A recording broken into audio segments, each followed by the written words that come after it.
Agụ dị etu a fụ ebe nwa okorobịa na-egwu ana ị nwere ike iche na onye abụ dinta na-achụ anụ. Gịnị ka ọ na-achụ n'ime ana? Gịnị ka ọ na-egwuru ana?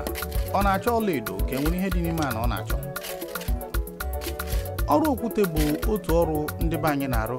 Ọ bụ eziokwu na ya bụ ọrụ siri ike, mana ịma dịka e kwuru achọgide ebe a ga-abịado aka afọ abịado na ikpere. Abịa n'ọtụtụ obodo na Anambra steeti, okwute ha na-adịkewe n'ime ana, nke bụ na a na-aga igwupụta ya egwupụta. Ya bụ ọ bụrụ na ị jụọ, ọ dịka ebe a na-achọ ọlaedo n'okpuru ana.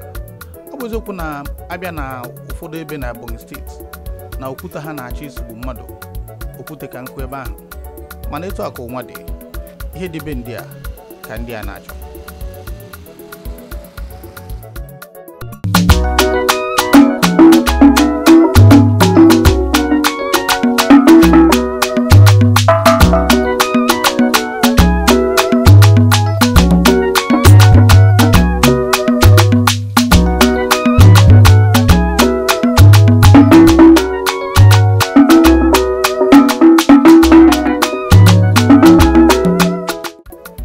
Ọ bụrụ na ị ga-esonyere anyị n'oge ọkwa nka nke ụbọchị tata, anyị ga-egosi gị ihe ọtụtụ ndị mmadụ na-agabiga tupu ewepụta okwute ahụ ị na-ahụ ị na-eji arụ ụlọ.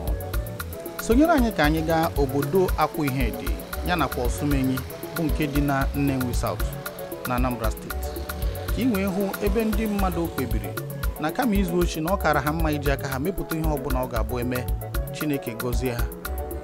Asị n'eziokwu na nke a bụ aka ọrụ anyị. A na-egwute okwute ha n'ala, kurie ya site n'elu ugwu butuo ya n'ala. Ihe ndị a niile bụ ka e wee rachapịọm ma zọkwa ụmụaka nekọta ezinụlọ.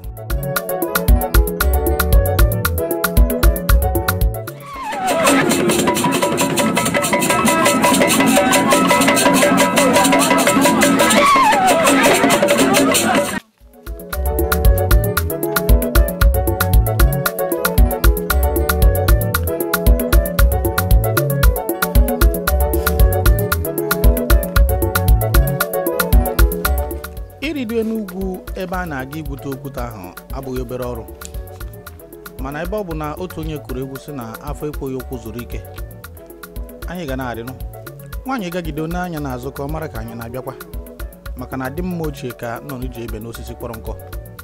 Apịwa m foonu maka na ị mara na dịka ndị Igbo anyị kwuru, okenye na-eji ọka na-agbara ihe ọsọ. Ọ bụrụgodu na enweghị ihe ọzọ mmadụ mere n'ụbọchị na-abụghị yiri ya bụ ugwu oritukwa ụgwọ ọnwa ekwesịrị ịgbagoneta. Gịnị ka a na-achọ? Okwute ka nọ n'ime ana.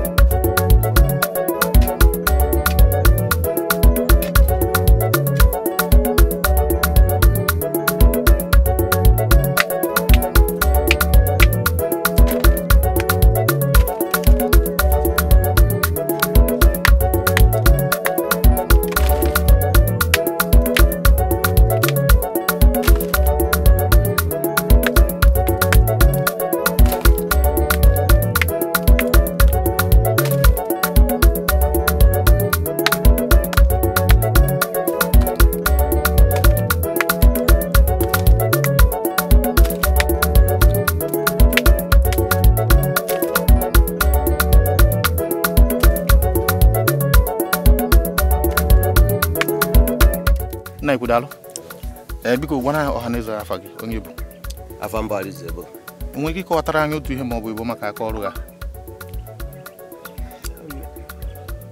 ndị Igbo sịrị afọ ka emere eme ka afọ achọkọta ebe a ga-ebido aka afọ ebido n'ikpere afọ achọkọta ebe a ebido aka afọ ebido n'ikpere so ya mere ndị wesị ka tinye na len na si ebe a wee na fụkwa ihe nji eri nri were na-enyekwa ụmụazị nri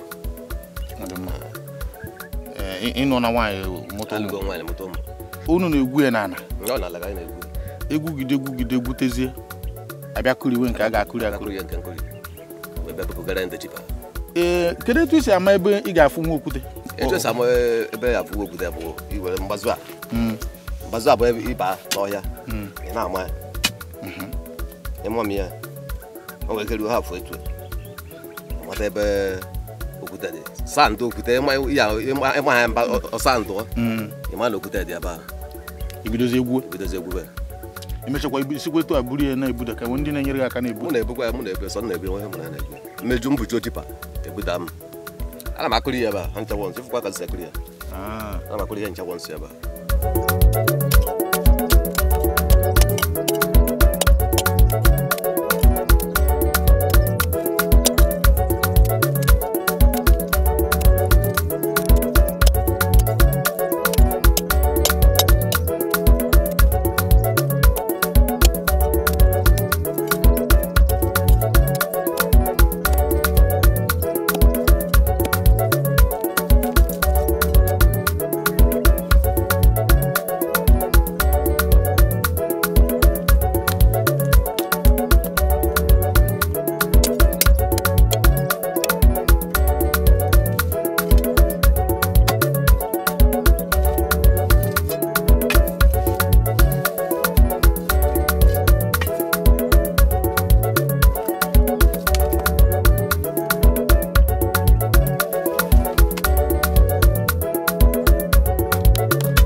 ego ka na-ere ofu tipa bụ 25,000 ka ị ga-erete ihe dịka izu one ma abalị one ka ọ ga-ewe gị iji kụta nwa ihe ga-eji ofu tipa ndị ọrụ oyi ewu m izu ụka na-abụ ịkụta na ihe ga-eju tipa erete ya 25,000 ya bụ ọrụ dị ike mana ego dịkwa ị mụrụ ya n'aka mmadụ ka ị nwere onye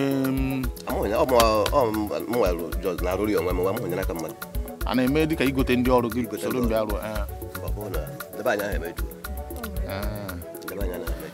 nọ ike keta orie nke ọ bụla ịkụtara n'uche nke ọrụ a na-akwụta ụgwọ ọ bụ eziokwu na ọ dị afọ kwa eziokwu ọ dị afọ mana a sị na afọ ka emere eme ka afọ ebe a sị na ewe na-eri na iwe na-enye ụmụazị nzichagodo wee kezicha ụmụazị na agwọ fọrọ ndị chukwu ya ma mana ụmụazị epik ya enwere ihe dị iche mmadụ ga-eji hapụ okwute ndị a ekpụtara n'elu a na go nke ị mara okwute elu ala na ha dịkarị oge ọbụla o dipendị n'ebe ọ dị o si n'elu ụdị ebe ọ dị like nke a kịta bụ na ime ala ka ọ dị nwere ike ịfụ saiz ya n'elu ala enwere enyemaka onye na-atụ anya n'aka gọọmenti ma ọ bụ nkwado n'ụdị pụrụ iche ka ihe a na-aga ọfụma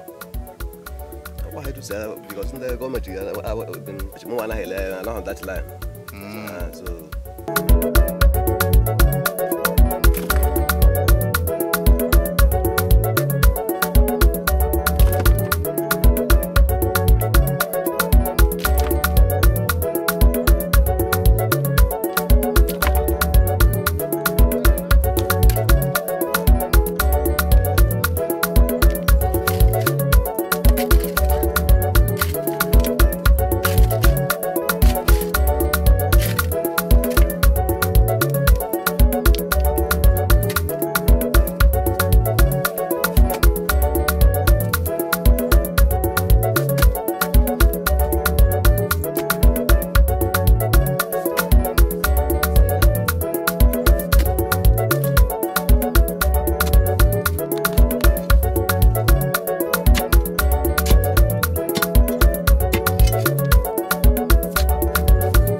eji aga agha dị iche na nke eji alọta alọta. Ya mere ka a na-anata nwere mgbe ruru mgbe yipụkwa m akpụ ụkwụ m ka mmadụ ghara ịda. Ma ya bụ ihe mere ka nchemikwu echiche n'ihe ọtụtụ ndị mmadụ na-agabiga tupu erie ihe. Mata na ọ bụ oge ọkwa nka. Anyị ka na-agakwa n'ihu. Biko gwana ọha n'eze afọ. Afọ mbụ Mary Eza. Iso na ndị na-akụ okwute. Anyị echeghị ma ọtụtụ ụmụ nwoke na-arụ ọrụ. Mba, ụmụ nwaanyị na-arụkwa. Kọrọ anyị ka esi eme ya igwute ya n'ala n'ime ihe na kọrọ anyị. Si were hama ịsụọ n'ala sụta okwute. Ịsụọ ọ bụrụ na ịsụtara okwute ebe ahụ, then n'ọzọ ebe a bụwazi okwute. Abụtacha ya abịa kuriwa. Bụta anyị nwere bụta ndị nnukwu bụta ndị obere. Then nke nnukwu ikuri ya, then ndị obere wụsasa ya otu esi wụsa ndị ahụ nke nnukwu, then nke a bụ ndị obere. Ndị na-egwu ya na-egwu then emezi werezie obere hama wee kụọ ya dị ka obere otu a. Ọ bụkwa na ha laikekwa igo lọmbụ na agụ ha egozi as lọmbụ. Uru dịkwa uru dị ya eji ya were emepụta ihe gasị kama n'ọrụ ike ka ọ bụ. Ọ na-erete ya ọ bụrụ na gravel ka ọ bụrụ na ire gravel na-ere about 20 something, nwere ike ere 30 or 28. Then ọ bụrụ this one bụ half inch ere ya 25,000. Then 3/4 kwa imekwa 3/4 nwere ike irete ebe 30 something thousand. Tupu ị na-akpọ ego a niile izu one ka ọ ga-ewu iji mmeta ya. Ọ na-ewekwa nnukwu except ebe ebutara iruru ebe okwute buru ibu. Nwere ike like anyị nwa bụ nwaanyị nwere ike ịrụzi ebe ụfọdụ nwere ike iri 3 weeks depending na okwute ebe okwute dị, ụdịrị okwute efuru ebe ahụ. Ama bụ na efu okwute ọ ewekwa gị ebe 1 month. Because onwe ebe ya ọbụ ga-ebu pụta ụmụ kịrịkịrị okwute before imetezi na ụdịrị ahụ mete 1 tipa. Ma ihe a na-eme mgbe ụfọdụ a na-enwe double tipa na ofu tipa a na-enwe double. Ọ bụ mgbe mbụ ihe a na-agba single bitiketa ha na-agbazi ya double. Ya bụ double aka ị na-ekwu okwu na na-ere. Double aka na-ere 25,000.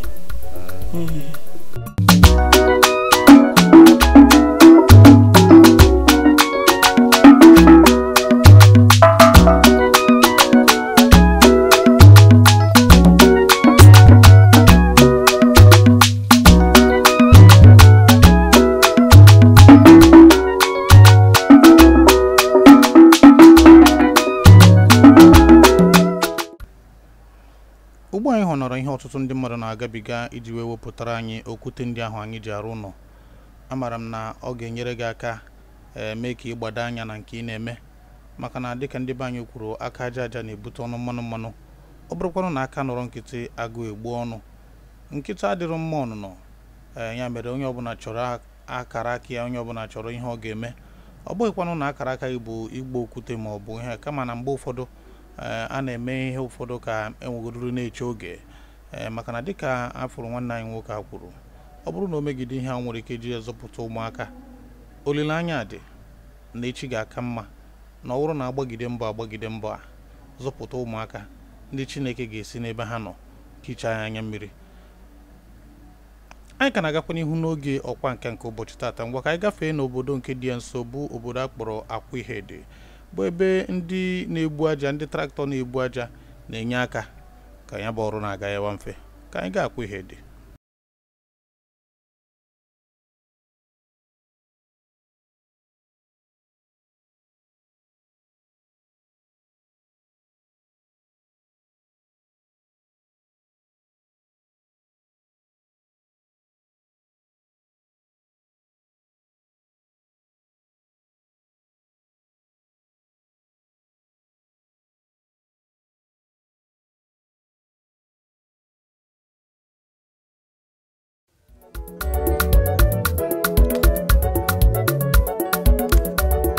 Anyị chọpụtara na ihe a niile ka bụkwa ikeketa urie.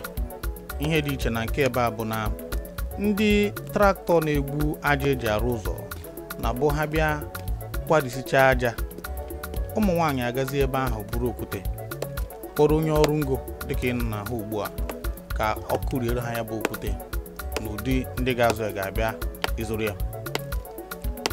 Ihe ọzọ bụ na abịa na obodo Akwihede na ha na-enwe ma nke akpọrọ gravel, okwute ndị ukwu na nke nta, na-abụghị sụsọ okwute a na-akụri ha na-enwekwa ma aja gravel eji arụ ụlọ mana ihe a niile bụ ọrụ ike kama rotakwa na ọ bụrụ na aka nọrọ nkịtị agụ egbu ọnụ oge ọkwa nka ka anyị nọ.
Mrs. Benedict Anoebu, Akwuhead, Okie Village, Anambra State, Nnewi South.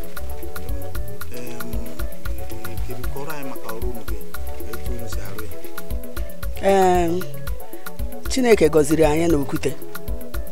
Sa anyị na-abịa na-abụ Okwute ahụ na-abụpụta ya n'ala. Anyị bụpụta ya n'ala, ya ebupụta ya kwụrie ya. Ndị tipa abịa goo ya, ha ji arụ ọrụ ụlọ.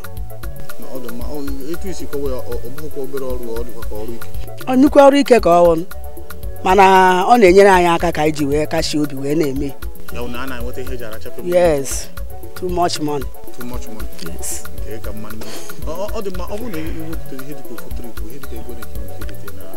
Ofu trip anyị na-ere 30,000.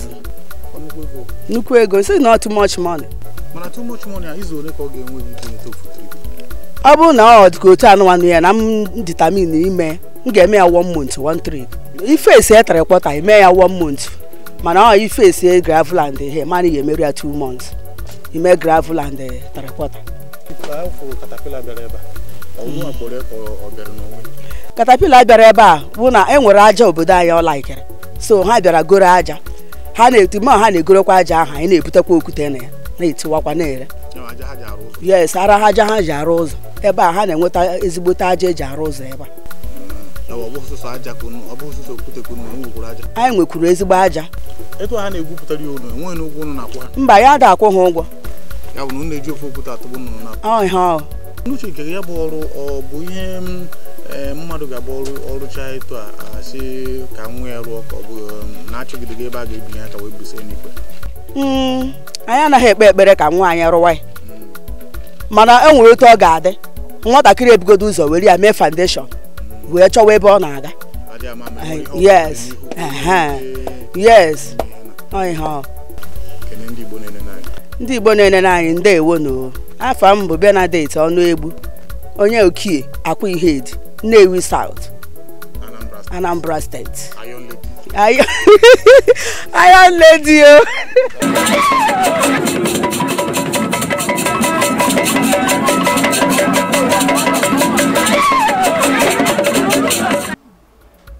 Otu onye zara afa wee si uwe ezuoke.